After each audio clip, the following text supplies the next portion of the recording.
Welcome everybody to our weekly discussion here on Westchester Eye on the Radio. Talk about all things relating to Westchester and the surrounding area.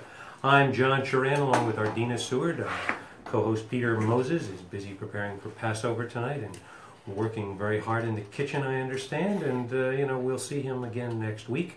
But Ardina, you've arranged for an in-studio guest for us, so why don't you introduce her? Yes, I have known several heroes in my life, and Abby Stein has become my new hero. Abby has had the courage to leave her religious group. Not only did she leave her religious group, but she also left her past behind. And Abby has transgendered, and she has left the Hasid sect. Thank you. So Abby, tell us a little about yourself. That's a tough question, and I think we don't have a few hours, which is how long it will take to do everything. To give a short background, I grew up in Williamsburg in Brooklyn, New York. I always say I grew up geographically in Brooklyn, New York, very much not culturally. I grew up in the Hasidic sect. The Hasidic community is a Jewish movement that was founded by a person named Rabbi Israel ben Eliezer, known as the Baal Shem Tov, who is actually my ancestor. I'm a direct descendant of him. It was founded in the mid-1700s, and it has since grown a lot. It has changed a lot. The Hasidic community today is, in almost in every sense, very different than what Hasidic Judaism was in the beginning. Today, they are a very isolated and sheltered community. They live in accordance to their own community rules and so on. Most of them don't speak English, even though there's no English, at least at home. They speak Yiddish, which is a language that most Eastern European and Western European Jews have spoken since about the turn of the second millennium. The education system in the Hasidic community is very much restricted to a Jewish education, with obviously boys and girls, or the way they perceive, who they perceive to be a boy and a girl, are segregated by gender.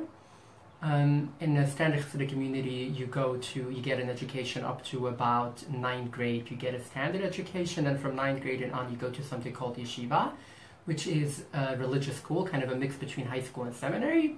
You are there until you get engaged, which is between 17 and 20. You get married. Once you get married, birth control is pretty much forbidden in most occasions, and you just start having kids, and the cycle continues. So I grew up in such a community. I lived in New York City, but I couldn't speak English. I never read any outside newspapers. We never listened to radio. We never watched TV or movies, or went to Broadway shows, or listened to outside music, and so on. And every form, whatever we would identify as a culture, they had their own version of it.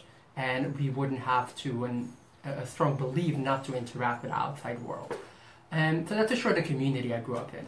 Personally, I was a good student relatively, at least on the outside. I was on track to become a rabbi. I got my rabbinical degree in 2011. However, I also had a secret identity, which wasn't so secret to me. It's something that I felt since I was really young, but I never mentioned it to anyone, which was that I personally identified as a girl. And it, to me, was something that was just there since I remember myself. And I know a lot of LGBT people in general talk about what we call an aha moment, which is like a... And I was just going to say that you may have identified yourself with a girl, but in terms of chromosomes, in terms of genetics, you were born male. I'm not going to talk about my personal chromosomes on the air, okay. Although that's something that maybe we can talk after that. But in general, yeah, most trans Anatomically, you were born male. Yeah. Okay. Again, I don't want to make sure that I haven't said anything that's not 100% accurate. Understood. I have my own story, but I would say most trans people are biologically male in terms of chromosomes, although they are over 70 different combinations of chromosomes, and about 2% of kids that are born are not XX or XY. But most trans people are biologically based on a certain sex, which is the difference between sex and gender, which is the primary sex characteristics. And then there's the secondary sex characteristics, which are all hormonal. They actually have nothing to do with the chromosomes. And then there is, which usually, according to that, people identify gender, which is a social norm. And early on, about how old were you when you realized that maybe this was not exactly right? So that's the interesting part. I feel like a lot of people, I wouldn't want to say most, I don't want to stereotype, but a lot of people have the experience of getting to a moment where they're like, oh, aha, I thought I was a boy, no, I'm a girl. To me, it was always almost the other way around. One of my first memories, when I was around 4 years old, is suddenly being like, hey, I'm a girl, but why does everyone think that I'm a boy? It was something that was just inherent, it was just there. And it's hard for myself even to explain. There's obviously a lot of logistics that came with it, and I can tell you how I felt, but I don't know how much of that is inherent and how much of that was just what my brain registered as, oh, as because you're female, you have to like that. It's hard for me to pinpoint exactly. Some of them were definitely innate. Well, we'll hear more about the situation and the changes in the life of Abby Stein, who's here to tell us a little bit about her experiences and how it impacted her relationship with her community and with her family as well. You're listening to Westchester Eye on the Radio here on WVOX 1460 AM and heard worldwide at WVOX.com. We'll be back after a brief Fox News break, followed by a brief Fox Business break. This is our longest break of the day, so stay tuned and you'll be rewarded with the rest of our show.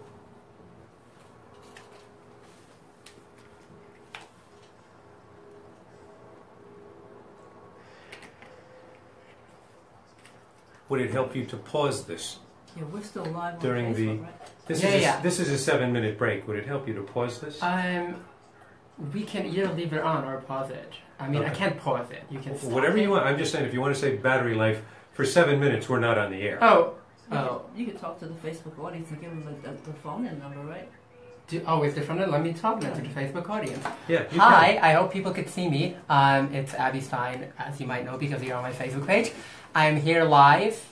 At Westchester Eye on the Radio with WVOX 1460 AM in Westchester. And if you want to call in with some questions, the number is 914-636-0110. That is 914-636-0110. If someone is listening and you want to put it on the comments for other people so they can have it, you could go ahead and do that, and feel free to call in and we'll take questions later. Now there's about a 5-minute break, so you can either stay tuned or come back in 5 minutes. And they can listen online too at www.wvox.com. They can listen online. That's online at www.wvox.com. So stay with us, folks. Don't go away. We have more good stuff to come. Abby is a star. So the big question is, Yeah. will the radio station or Facebook Live draw a larger audience? Oh, I Well- have no idea. I mean, so the Facebook Live also is like, in my experience, and if you know people on social media, there's statistics that came out lately which says that people don't want to watch anything that's longer than like, I think like 90 seconds or so. People really have no patience at all. Yeah. So I don't know how many people actually Did get you see around. the 60 Minutes last night where they're talking about how the developers of the apps and all of this involving with social media really have developed it like a drug so that it has become addictive, and that is why as a nation we now have people who walk into fountains and crash their cars because they're just addicted to this machine. Yeah, I haven't gotten. I'm working on making my Facebook page so addictive, so people wouldn't be able to go away. If you do that, you'll be able to attract enough advertisers that you'll be able to make a money sizable out of it. secondary income. I mean, usually an average throughout, like I've done last week also like an hour-long Facebook Live. Throughout this whole time, I can see right after that. So it says live, but this is never entirely accurate for people who are live on the moment. I usually get like at the end of it, like after an hour, there will be a total of about 350 views, which means 350 people have tuned in at some point. Sometime during the broadcast. There's almost no way of knowing exactly how long they watched and how much they watched. But I'm telling you, I'm willing to bet that the Google Analytics people have a way that they might not share with you, but certainly they have a way. I mean, I'm sure that Facebook also has a way of tracking these things. I mean, that's how they make money. Facebook and Google, they sell this information. That's exactly right. Yeah. Although, like, in this point, they sell the information about the people watching, and now they can assume what these people like. And they can say that if you like this, maybe you'll like that. Exactly. That's exactly right. It's sometimes so, I'm sorry for using that word, but so creepy even, like, to see how... what they know, like, you can see that sometimes on Google, like, you know, like, when you start Googling something, they fill in. Well, have you seen... How do you know what you're going to Google? Have you seen that new commercial where the guy comes up to the woman waiting at the corner? Yeah. And he says, Mary Smith, we went to high school together. Oh, yeah, Fred Jones or whatever it is. And she goes, yeah, you know, I have to tell you, that picture of you in the bikini, you're really looking hot. And, you know, your kids are really growing up fast. And she's getting all creeped out by this because... And then it fades out and it says, social media is a tool. Be smart in how you use it. Yeah, of course. And, you know, that's the whole point. It's with everything. Like, so where I grew up, maybe we'll talk a bit about that if you want on the air. Like, they were fighting the internet. Like, really harshly. And the internet is terrible, and they would point out a few They do that in communist China, too. Yeah, I mean, and I would agree. Some of their points are right. The internet has problems, but so does food, so does sleep, so does socializing, so does everything that we do So in does life. democracy. Everything. Democracy exactly. is messy. Everything. But you want to know something? It's still the best there is. It's the best mess. Was it Alexis de Tocqueville, right? Yeah. Alexis de Tocqueville. That's correct. It may be flawed, but it's the best you're gonna get. Yeah. No, it's the best we've yet found. The best Yeah. you get. Maybe we'll come up with something better one day. Is that? Are you a No. We still got to go to business. Oh, okay. Wasn't sure. So is this company a subsidiary of Fox? I didn't get that.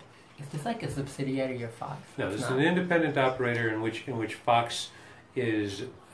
They have an agreement with them to run their news. Their commercials, okay. So no, not the commercials. Their items, their news items, and so as a result, they carry that, and to reach certain demographics in certain markets, they also run some select commercials with the news, but not during the rest of the program.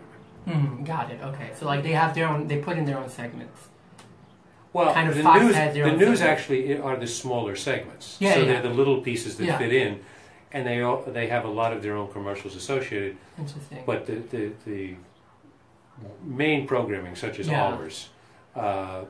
It's interesting because I've just read up a lot of the media. I've done a lot of work with the media, so I've read up a lot about how it works, and it's interesting that like there's just a few almost everything, but like I read before you go any further, just so you know. You don't, because this is radio. Yeah. You don't have to look at either Ardina or me.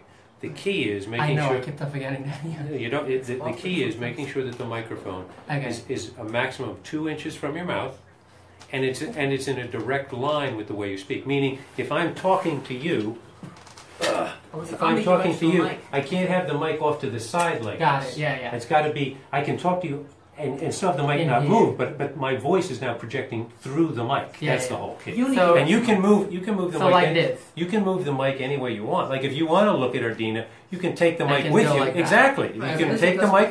You can take the mic with with you and do it that way. That's exactly what you can do. That's right. It's a unidirectional mic, right?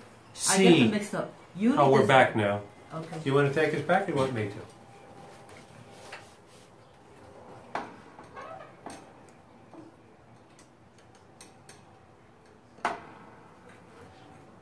And we are back live, Westchester Eye on the radio, with myself and John Turan. Peter Moses is off. I'm sorry, who's myself? John Turan, Ardina. Oh, I see, Ardina. Ardina. And Peter Moses is off today, but the other person who's sitting in Peter's seat is our guest, Abby Stein. And we were talking earlier about transgendering and Abby's childhood. I guess the follow-up question of that, Abby, is at what age did you say, that's it, I am now going to make my exit? And the second part is, how did your family feel? I mean, what was that moment like? So it was obviously a long process. It didn't happen overnight, and I personally went through a lot of stages, but let me focus first on leaving the community. We'll get back later to the gender part. I had stages of dealing with different questions that arose in my life, and the first time I got into trouble for asking a question that I wasn't supposed to was when I was around 12 years old. So that was around the time when I realized, and I kind of told to myself, and I was like becoming a teenager, and I told to myself, listen, all these like BS that you're having in your head about gender, that can't be real, because I didn't know anyone that was transgendered. I didn't know anyone that was transgender until I was 20 years old. So it has to be something else. And my identity struggle has to be something else. So I started looking on religion, which I did know that there are people who have left our community. And while I had the capacity of trying to see and question certain things. I'm curious, you say you have the capacity to question, but you're limited in what you have access to in terms of information, because you're not talking about English, and you're talking about a community that has a very controlled situation in terms of information that passes to you. As you mentioned, you did not listen to radio or television. How did you manage to deal with that? Everything that I've read was in Hebrew or in Yiddish. You will be surprised how much you can find in these two languages. I started out by just reading books that were part of our canon, so to speak.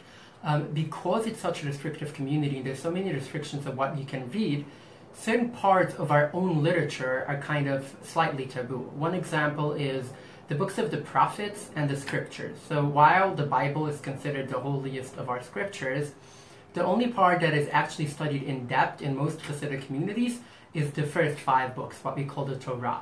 The other 2 parts, the prophets and the scriptures, are not studied a lot for a various amount of reasons. I started my first rebellion act was starting to read the prophets, which is almost ironic. You rebel, you. Yeah, I know. That's what happens when you do that. But it wasn't just reading them. Reading them was kind of okay, people did that, but I started learning them in depth. And one of the first commentaries that I was introduced to that was very out of the box, at least relatively for where I was a rabbi, which is in Hebrew called a Ralbag, in English he's called Gershonis.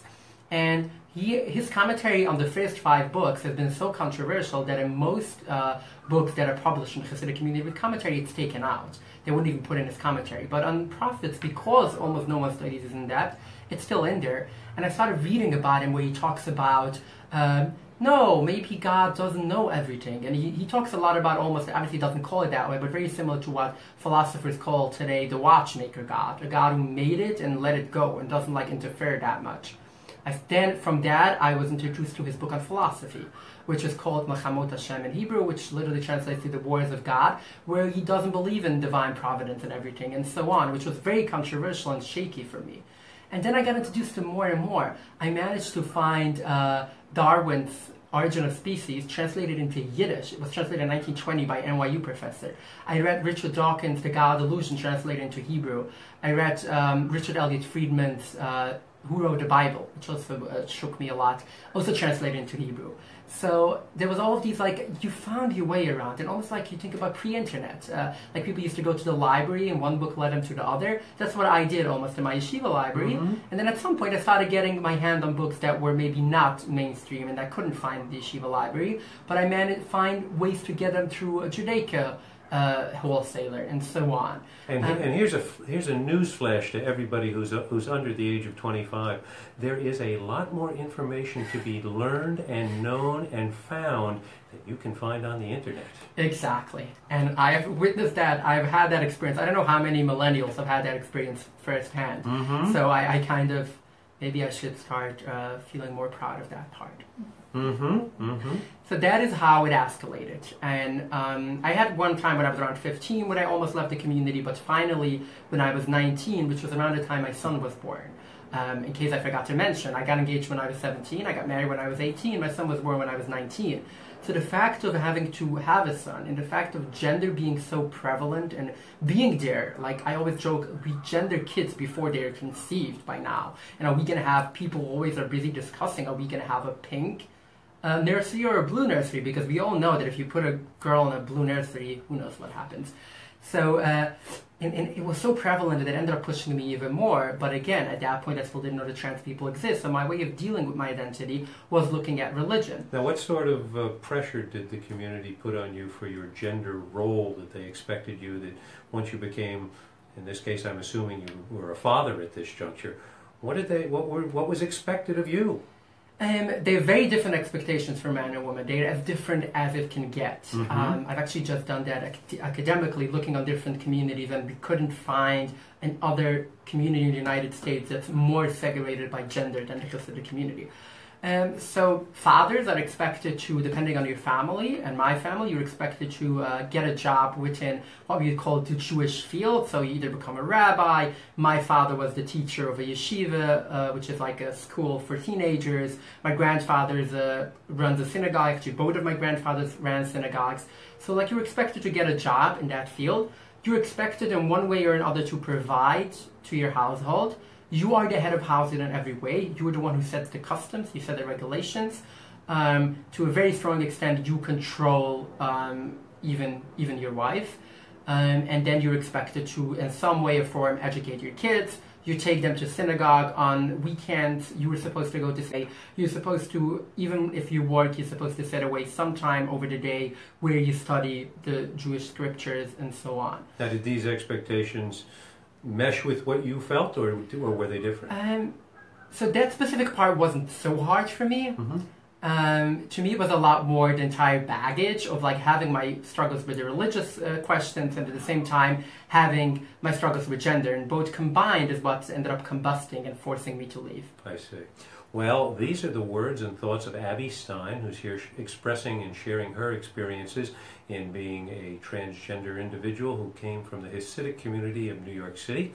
We're talking with her about those experiences. You're listening to the Westchester Eye on the Radio here on WVOX 1460 AM and heard worldwide at WVOX.com.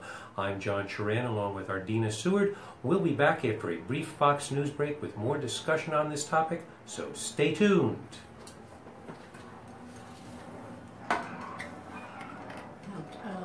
Abby, do you have a website or anything like that? Are we off? Yeah, Yeah. You have a website that you Yeah, Well, Let we should discuss that when we come back. Yeah, So sure. I'll ask you about that. Now on this website, do you discuss whatever? Is this a blog or is this? It started out as a blog, and now it's still like hosted by Blogspot, but like by Blogger. But I've added a lot. There's a lot of tabs. I have a lot of Okay, but it's your views and attitudes and feelings about certain issues. Yeah. Mostly, Okay, yeah. So then that's how I'll bring it in. Yeah. It also has trans resource, whatever. But yeah, I just want to. And when we discuss it, make sure that you if there's any unusual spellings, make sure that you spell it out. Yeah, I will spell it out. Okay, sorry. I just want to let everyone know we are here live on Westchester Eye on the Radio at WVOX 1460 AM.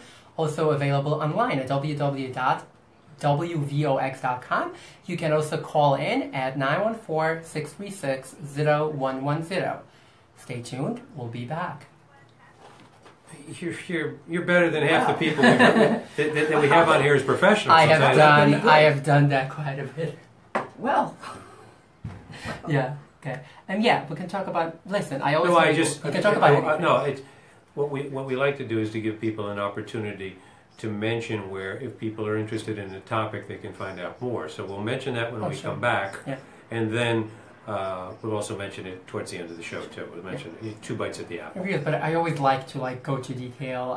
Like when I said with the books, I wanted to mention these books by name. Like I like people. I know that people always get skeptic when you just say, "Oh, I read some books." We were like, "What? You read some books and what happened?" So I like to say, "Here are the names. These are what started it out." No, it's good. Here is what I've done. We should probably also let the radio audience know that if they want to, because they want to see, that they can actually go to her Facebook page. We can do that. See, we can cross-promote. Cross-references. Cross-promote's a good thing. Good, So, okay. We can do that. So I guess your Facebook page is... Look she'll explain that when we go to her. Yeah, because this way you can get... So when we come back, we come back, introduce yourself. You didn't say your name the last time, that's why I had to hit you over the head. Honesty. She has a name. Yeah, well, that's why I had to make sure she said it. Mention my name, mention who our guest is, and then say, we've forgotten to mention that today's broadcast is being simulcast over Facebook Live. And Abby, why don't you give our listeners the details about where they could tune in? Yeah, sure. I will do that. This is actually maiden voyage. This is the first time that we've done... put my hand here so you can see where you... Yeah, no, it's good. It's good. I think it's great. I left it where it was good. Yeah, it was good. I just wanted to check on the battery. That's right. It should be on a trickle charge now, no? No, it's not actually charging, but it's still 57%. We'll be good. That'll be fine. Yeah. It's just like it does drain the battery. We're more than halfway through the show. Yeah, I know. It only drained 20% from the beginning, so it's fine. We'll be fine. And I'm pretty sure that I have a I'm pretty sure that I have a charger. It's in the fine. car, Worst so case, it's a new I'll phone, make it work. and it has fast charge. It literally goes from 0 to 100 in less than an hour. Dina, just so you know, no problems next week. I'm taking care of that. That's right. NASCAR. You're doing Mr. NASCAR. No, What's NASCAR's on it? What's my next one? it's the auto show. The auto show.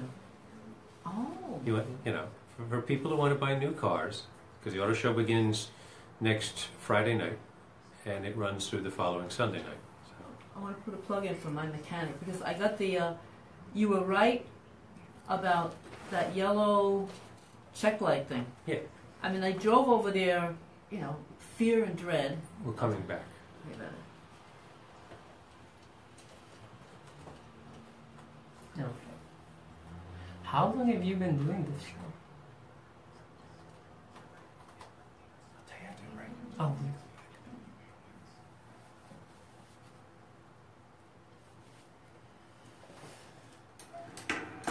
And we are back live again in our second half of the show. I am Ardina. I'm with John Charan, and Peter Moses is off today cooking. Peter, if you're listening. He says he's cooking. I think he went to the ball game because it's such a nice day. He's going to order takeout. I know Peter. Okay, listen, I'm almost going to take that seriously because it's the day before Passover, and I knew growing up it's very, very intense. Well, you also don't know that Peter is one of the great bakers in the history of humanity. There you go. He makes cakes and especially cookies and brownies like no other. God knows what he puts into those brownies, but we won't talk about that. That's another show. So we have with us, our special guest is Abby Stein. And for all of you who are listening on the radio, you can also watch us live on Facebook. I'm going to hand off to Abby and let Abby tell you where you can find us on Facebook. We're streaming live. So, Abby. Sure. It's live streamed on my Facebook page. So if you just go to Abby Stein on Facebook, you could find it there and you could watch. Is that Abby IE? ABBYSTEIN. Usually I'm the first result. If you can't figure it out, you will see I'm actually wearing a nice flowery dress. It looks like a photo shoot picture, so you will know that's me. And you can call in also 914-636-0110. That's 914-636-0110 if you have any comments or questions for Abby. And Abby, you were telling us a little bit about how you were dealing with the expectations of the Hasidic community upon you when you were married and had a child. How did that transpire? How did that develop to where you are today? People ask me a lot if I could have changed anything of my background, what would I have changed? I got once at a speech, which I do a lot. I do a lot of public speaking. And someone asked me if I could have born in any other Jewish denomination, which one would I have chosen?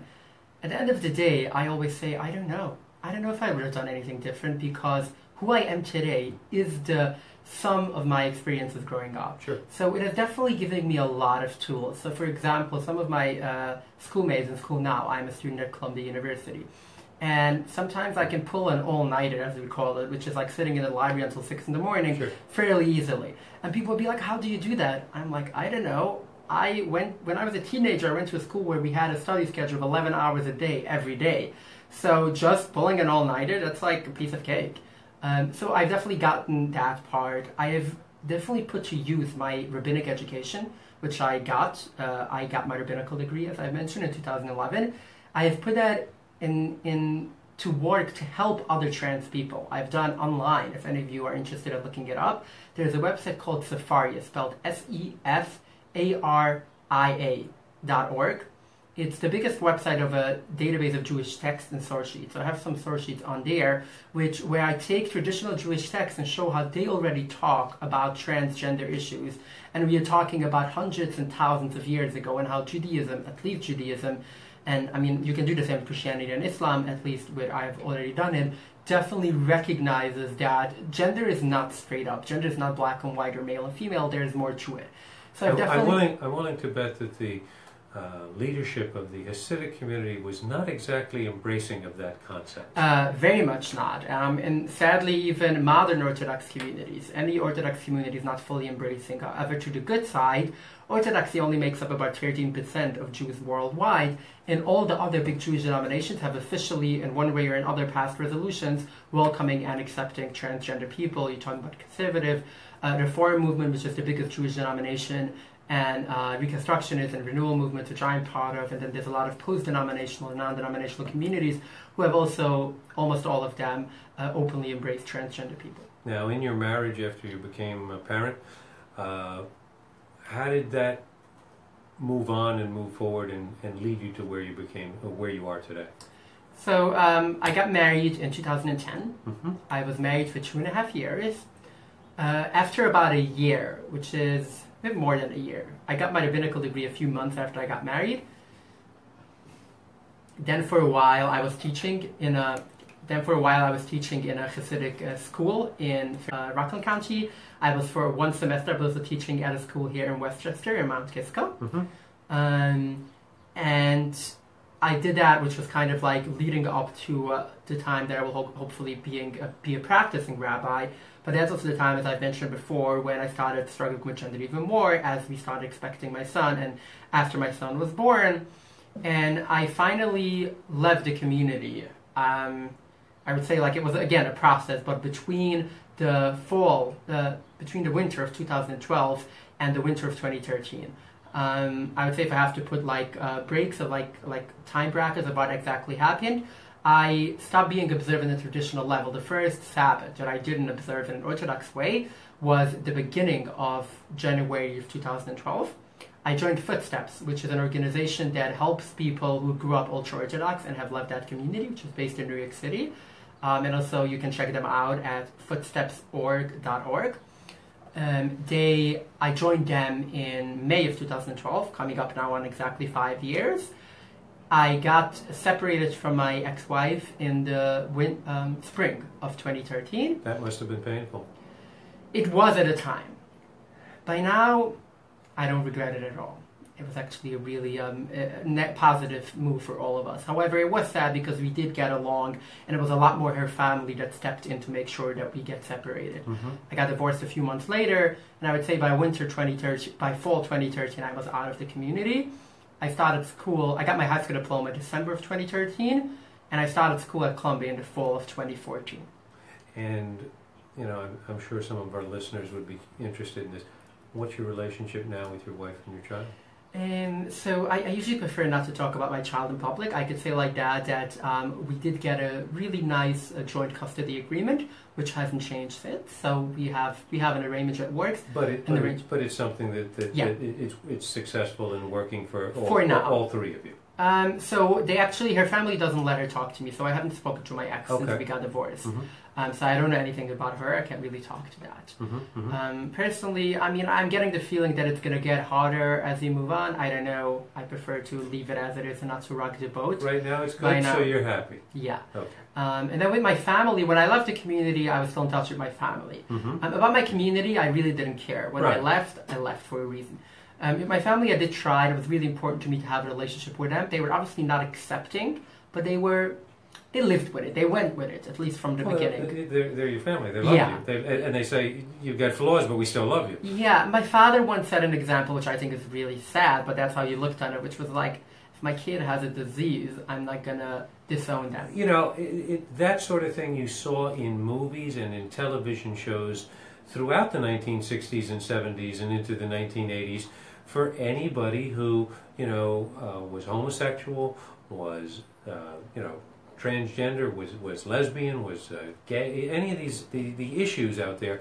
But you saw this on television, and invariably it was people who were set in their ways, had a very difficult time dealing with what was considered to them radical change. Yeah. So like to my family, that just happened when I left the community, and they were able to go along with that. However, when I came out to my father, which was in November of 2015, that was kind of the break point for him, and he was like, I'm not going to be able to talk to you. Mm-hmm. So I haven't been in touch with my parents since then. I've tried to reach out to them a few times, most of them I didn't get most of these. Did you have any times. brothers and sisters? I have a small family of 8 sisters and 4 brothers, totaling 12, and if I count I may be in-laws- one of the very few people on the planet who can actually say my father's family was bigger than yours. Yeah, definitely. And it's all from the same father and mother. No one got married twice. If I count in-laws, I have 20 siblings. Right. 8 of my siblings are married. And a lot of, I don't know, 20 or 40 nieces and nephews. I stopped counting. However, I am in touch with some of my siblings, which is really helpful. I'm sure that's important because these are people who shared your entire life growing up, and it's always good to have some base, some grounding on which one can go back and rely. And it doesn't mean you agree on everything, but it does mean that you have a shared past, and you can go back and reflect on that and make that work. Yeah. It definitely, it makes me feel like I'm still part of the family, like someone is still updating me. I also have a lot of cousins that I'm involved with, that I know. I have a lot of cousins in general. I have a few hundred first cousins. There's about 10 or 15 of my first cousins on both sides that I'm in touch with. So they also help me a lot. It makes, I know I'm still part, I know what's going on in the family. I do have a feeling that my parents will come around. Knowing them, they will come around at some point. And interestingly enough, I also think for them it's a lot easier to accept me coming out on the other side. Meaning it's a lot easier for them to accept me once I have fully transitioned, which I'm not there yet, than to face it throughout transition. That's a lot harder for them to face. And I really hope that they will come around one day. Well, we'll find out more as we continue our discussion with Abby Stein here on Westchester Eye on the Radio on WVOX 1460 AM and heard worldwide at WVOX.com. Family is so important because the Excuse me? family is so important. It is, absolutely it is.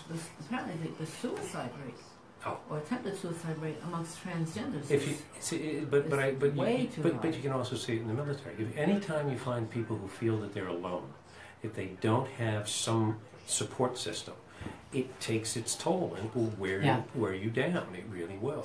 And interestingly enough, we can maybe By the talk way, about that on the air. my father had 14 brothers and sisters, Oh, so that's cool. that's a family of 15. He wasn't Jewish, was he? No, he was Roman Catholic, Oh, and they grew also up makes they grew sense. up in coal country in Pennsylvania, which is where children actually were actually a resource, a tool that could be used to make money. So it was you dug coal. Or my dad, in addition to working in the mines, also ran a lumber mill. So I mean, the bigger your family, the more capital you had, the more resources that you had. Wow. What did I wanted to say? We're talking about The importance of a support network. Oh yeah. So interestingly enough, just people leaving the ultra-Orthodox community. I've also had a very high suicide rate for a while. But it became less and less, specifically since Footsteps, which is this organizational thing, since they have been around in 2003. Well, at the end of the show, I want you to mention the Facebook page, Sure. Where you can get blog and find out your views on different things. Okay. I also want you to talk about the Footsteps. Sure. And I also want you to talk about, to mention the website that you mentioned for the analysis and interpretations of Hebrew texts. Where I have that, okay. So those 3 things I think would be Yeah, important. just give me make sure that I, you can give me a we'll cue when to start. Absolutely. Yeah. But towards the end of the program, I want to do that because while people might not want to talk to us again, they might want to do their own research on these things. So. Sure. Now, does Footsteps link with any other organizations, such as even non-Jewish organizations? Because if a kid is stuck under Islam and so it's called Muslimish. That's an organization for that. Muslimish, they definitely do. First of all, they have sister organizations. There's now organizations like Footsteps in Israel, Montreal, and London. So there's sister organizations all over the world where they work a lot. They work a lot very closely with suicide prevention, with scholarship, with legal aid. They work with a lot of nonprofits. They do a lot of great work. By the way, you do one of the best jobs we've had in terms of understanding that you have time to finish your thought before I need to get out and give it. Yeah, back. I imagine. You get this. A lot of people don't. So just keep doing that. Okay. We'll be okay. How many are we gonna have still 1 or 2 sessions? This is the final segment. Final segment. We'll end at 2:59 and change. Got it. Or 3:59. Yeah. But I think it's important because just what I wanted to say about the suicide rate, which I might mention later, is also sure. Footsteps has had a very low. They have over 1,300 members by now, mm-hmm. and they've only had, throughout their existence, they've only had 4 suicides, which is 4 too many. But the most importantly and interestingly enough is that the last year, 2016, was the worst year for ultra-Orthodox ultra-Orthodox suicides. Footsteps, however, hasn't had a single one in the last year. Well, as Ardina knows, I do the show before this one on military and veterans issues. Yeah. There's a company or a group out there called the 22, and that's to basically make America aware that every hour 22 veterans commit suicide. Wow. That's horrible. It is. You're right, it's horrible. But it shows the extent that service in the military can weigh on somebody's psychological well-being. We're coming back.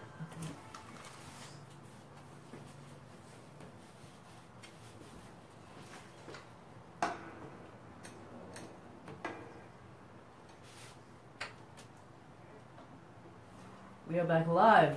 Westchester Eye on the radio. I am Ardina, and my co-host today is John the Man Sharan. Peter Moses is out, and our guest is Abby Stein. I dare you to call him Petey when he's on the air next week. Oh, I torture him with that. Petey Moses, he'll kill me. Peter, if you're listening, don't hit me on the head. But our special guest today is Abby Stein, and during the break, we were talking about, unfortunately, the rate of transgender suicide. And you said that you were involved with a program called Footsteps, which has done a tremendous amount to reduce those numbers. And so Footsteps works mainly with people in the ultra-Orthodox community. They're not a trans support group, but I'm talking specifically about people leaving the ultra-Orthodox community, which unfortunately also used to have a very high suicide rate, and thankfully since Footsteps has been around in 2003, that rate has dropped really low to the extent that in 2016, Footsteps as an organization didn't even have a single suicide, thankfully.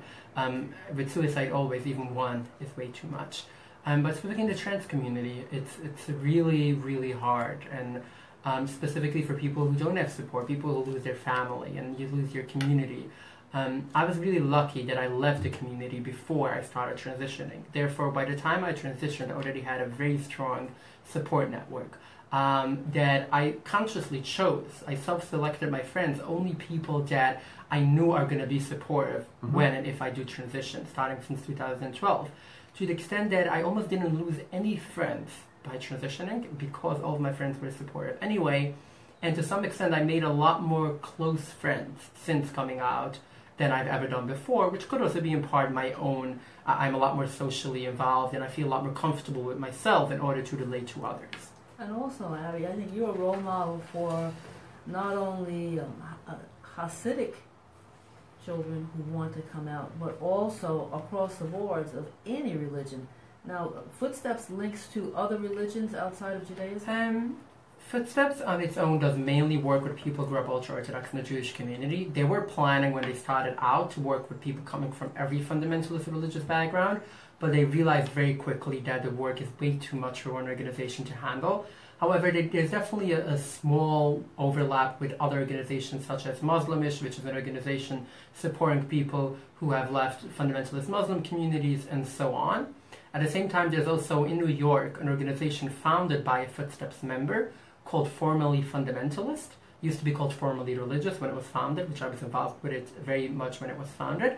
Now it's called Formerly Fundamentalist, which is made up specifically of ex-ultra-Orthodox Jews, ex-fundamentalist Muslims, Mormons, Jehovah's Witness, Amish people, and so on. They're mainly on meetup.com, so if anyone wants to join them, they're on meetup.com. The group would be Formerly Fundamentalist. They have meetups a few times a month. And it's really amazing. So there's definitely been a lot of overlap. Personally, I started a support group for trans people who come from ultra-Orthodox communities. We had our first meeting in December of 2015 with 12 people showing up, most of them still living in what I would call a double closet. They're in the closet as being not Orthodox, and they're in the closet as being trans. and I really hope at some point to be able to expand a support group through trans people come from all fundamentalist religious backgrounds. I have been in touch with someone who is part of Muslimish, a trans woman who grew up a fundamentalist Muslim, and we hope to accomplish more that way. I just need more time. There's only 24 hours a day, and It's only 24 hours a day for everyone. usually... Now you have expressed your views, and you talk about a variety of different issues on your website. Why don't you let people know where that is and where you can find that? So my website itself is called The Second Transition. So currently, I would say the easiest way to find it if you just Google The Second Transition. The website on itself, the URL is thesecondtransition.blogspot. That's BLOGSPOT, blogspot.com. I also have a URL that I bought, which is Abby Chavestein, which is ABBYCHAVASTEIN.com, which that would hopefully be, I'm working on making a full-fledged website.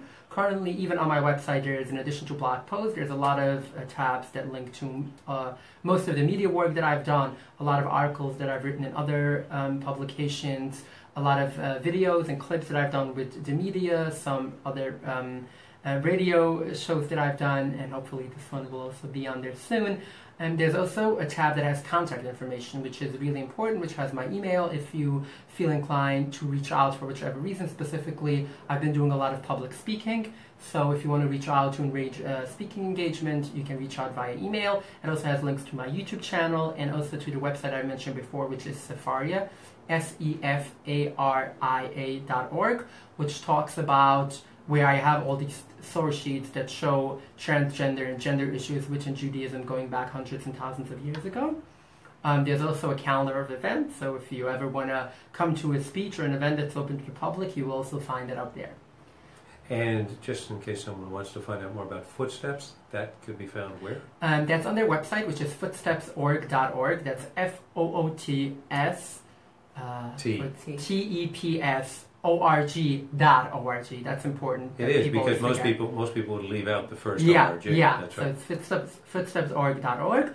You can find a lot of information on their website, a lot of resources. There's also some Facebook groups. There's a Facebook group, the biggest one for people who have left ultra-Orthodoxy is called Off the Derech, DERCEH, I believe, which stands for Off the Path, for people who have left, who have gotten off the path in Hasidic Judaism or other ultra-Orthodox communities. There's also a lot of support on Facebook, and I think we have discussed that a bit on our breaks, and I think it's also really important is that Facebook could be dangerous, but Facebook could also be really helpful, and there's a lot of support for the trans community and for people leaving fundamentalist religious communities on Facebook. I also have on my website a tab that's trans resources, which will link you to other organizations, online forums, and health centers, which is also really important, that could give people support. Now that you've left the Hasidic community, are you happy where you are?